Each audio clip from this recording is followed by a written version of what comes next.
விஜய் நடித்த மெர்சல் திரைப்படத்திற்கு விதிக்கப்பட்ட இடைக்கால தடையை சென்னை உயர்நீதிமன்றம் நீக்கியிருக்கிறது. இது தொடர்பான கூடுதல் விவரங்களை செய்தியாளர் முகேஷிடம் கேட்கலாம். முகேஷ், உயர்நீதிமன்றம் இன்று பிறப்பித்திருக்கும் அந்த உத்தரவில் என்னவெல்லாம் கூறப்பட்டிருக்கிறது? மணிமாறன், இன்று உயர்நீதிமன்றம் மெர்சல் படத்திற்கு மீதான தடையை நீக்கி இருக்கு. அது இந்த மெர்சல் தலைப்பில் படத்தை வெளியிடுவதற்கும் தயாரிப்பதற்கும் விளம்பரப்படுத்துவதற்கும் தடை விதிக்க வேண்டும் என்று கோரிக்கை வைக்கப்பட்டது. அது கடந்த வாரம் விசாரித்த சென்னை உயர்நீதிமன்ற தனி நீதிபதி இந்த படத்திற்கு மெர்சல் என்ற தலைப்பில் படத்தை வெளியிடுவதற்கும் பிரபலப்படுத்துவதற்கும் இடைக்கால தடை விதித்தார். இந்நிலையில் இந்த வழக்கு மீண்டும் நேற்று விசாரணைக்கு வந்த பொழுது விசாரணை தீர்ப்பு ஒத்திவைக்கப்பட்டது. அந்த வழக்கோட தீர்ப்பு இன்று வழங்கப்பட்டுள்ளது. அந்த தீர்ப்புல என்ன சொல்லியிருக்காங்க அப்படின்னாக்க அந்த சிவில் சூட் என்று சொல்வார்கள். சிவில் சூட் அப்ளிகேஷனாக பதிவு செய்யப்பட்டுள்ள இந்த அப்ளிகேஷனை மட்டும் முதலில் டிஸ்மிஸ் செய்தார்கள். சிவில் சூட் ஆனது இன்னும் நிலுவையில் இருக்கும். இந்த அப்ளிகேஷன் டிஸ்மிஸ் செய்யப்பட்டது மூலியமாக மெர்சல் என்ற தலைப்பில் படத்தை வெளியிடுவதற்கும் பிரபலப்படுத்துவதற்கும் விதிக்கப்பட்ட இந்த இடைக்கால தடையானது நீக்கப்படுவதாக நீதிபதி அறிவித்துள்ளார். அதே சமயம் இந்த தீர்ப்போட விரிவான உத்தரவானது திங்கட்கிழமை முழுமையாக வெளியிடப்படும் என்று நீதிபதி தனது உத்தரவில் குறிப்பிட்டுள்ளார். அதே சமயம் இந்த விஜய் தேனாண்டல் பட நிறுவனம் தரப்பில்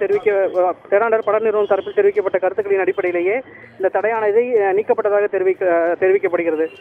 ஏனென்றால் இந்த மெர்சல் படத்தின் தலைப்பை ப்ரொடியூசர் கவுன்சிலில் தான் மெர்சலைட்டன் என்ற தலைப்பில் ராஜேந்திரன் பதிவு செய்திருந்தார். அது ஒரு சட்ட ரீதியான அங்கீகாரம் கிடையாது. ஆனால் தாங்கள் தரப்பில் ட்ரேட்மார்க் ரெஜிஸ்ட்ரி என்ற வணிக குறியீடுகளுக்கான பதிவகத்தில் பதிவு செய்து அந்த பதிவையும் நாங்கள் பெற்றுள்ளோம். எனவே தங்கள் தரப்பில் மெர்சல் என்று பதிவு செய்யப்பட்டுள்ள தலைப்பு சரியானதுதான், தங்களுக்கு சட்டப்பூர்வமான அதிகாரம் முழுமையாக இருக்கிறது என்று தேனாண்டல் பட நிறுவனம் தரப்பில் தெரிவிக்கப்பட்டது. அதை ஏற்றுக்கொண்டு இந்த தடையை நீக்கியிருக்கிறதாக விரிவான உத்தரவில் கூற வாய்ப்பு இருக்கிறது. மணிமாறன், முகேஷ், ஏற்கனவே நடத்தப்பட்ட விசாரணையில இருந்த கருத்துக்களுடைய அடிப்படையில தான் இன்னைக்கு இந்த தீர்ப்பு வழங்கப்பட்டிருக்கு. குறிப்பா தேனாண்டால் நிறுவனம் தரப்பிலிருந்து எது போன்ற வாதங்கள் முன்வைக்கப்பட்டன? அந்த வாதத்துக்கு நீதிபதி என்ன சொல்லியிருந்தாரு? தேனாண்டல் நிறுவனம் தரப்பில் வைக்கப்பட்ட வாதங்கள், இந்த வழக்குக்கு எதிராக வைக்கப்பட்ட வாதங்களில் முன்வைக்கும் பொழுது இந்த படமானது அதிக பொருட்செலவில் எடுக்கப்பட்டிருக்கிறது, அதிக அளவில் விளம்பரப்படுத்தப்பட்டுள்ளது, பல நாடுகளில் பல்வேறு மொழிகளிலும் மொழிமாற்றம் செய்யப்பட்டு வெளியிடப்படுகிறது. இந்த நேரத்தில் இந்த படத்திற்கு தடை விதிக்கப்பட்டாலோ அல்ல விளம்பரம் தடை விதிக்கப்பட்டாலோ ஒரு பிரபலமான பெயரை மீண்டும் மாற்றுவதால் அந்த படத்திற்கான நஷ்டத்தை யாரும் இழப்பீடை ஈடுகட்ட முடியாது.